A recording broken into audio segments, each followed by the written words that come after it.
आमदार अपात्रता याचिका सादर करणारी व्यक्ती ही आमदार असायला हवी। त्यामुळे याचिकादार डॉमिनिक नोरोन्हा यांची संबंधित याचिका फेटाळावी या संदर्भातला अर्ज भाजपामध्ये प्रवेश केलेल्या 8 आमदारांनी काल खंडपीठात दाखल केलाय। या अर्जावर उत्तर देण्यासाठी नोरोन्हा यांनी वेळ घेतल्यामुळे ही सुनावणी आता 29 मे रोजी होणार आहे। अमित पाटकर यांनी जुलै 2022 मध्ये आमदार दिगंबर कामत आणि आमदार मायकल लोबो या दोघांविरुद्ध आमदार अपात्रता याचिका त्यांच्या वर्तणुकीबाबत सादर केली आहे।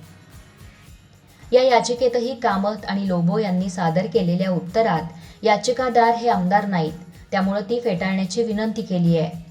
पाटकर यांचे वकील अभिजित गोसावी यांनी बाजू मांडली असून ही सुनावणी आता कामत आणि लोबो यांचे ज्येष्ठ वकील नसल्यानं ती जूनपर्यंत तहकूब करण्याची मागणी केली आहे। यावेळी गोसावी यांनी यावर आक्षेप घेऊन ही सुनावणी लवकरात लवकर घेण्याची विनंती सभापतींना केली आहे। त्यामुळे ही सुनावणी आता येत्या 26 एप्रिलला ठेवण्यात आली आहे। या दरम्यान माजी काँग्रेस प्रदेशाध्यक्ष गिरीश चोडणकर यांनी सभापतींसमोर असलेल्या आमदार अपात्र याचिकेवरची सुनावणी ही 3 महिन्यात घेण्याचे निर्देश द्यावेत अशी खंडपीठात याचिकेच्या माध्यमातून विनंती केली होती। त्या याचिकेवरची सुनावणी गेल्या आठवड्यात पूर्ण होऊन त्यावर निवाडा राखीव ठेवण्यात आलाय। आमदार अपात्रतेच्या मुद्द्यावर 2 याचिका दाखल झाल्यात। त्यांचा काय निकाल लागतो याकडे समस्त जनतेचं लक्ष लागून राहिलंय।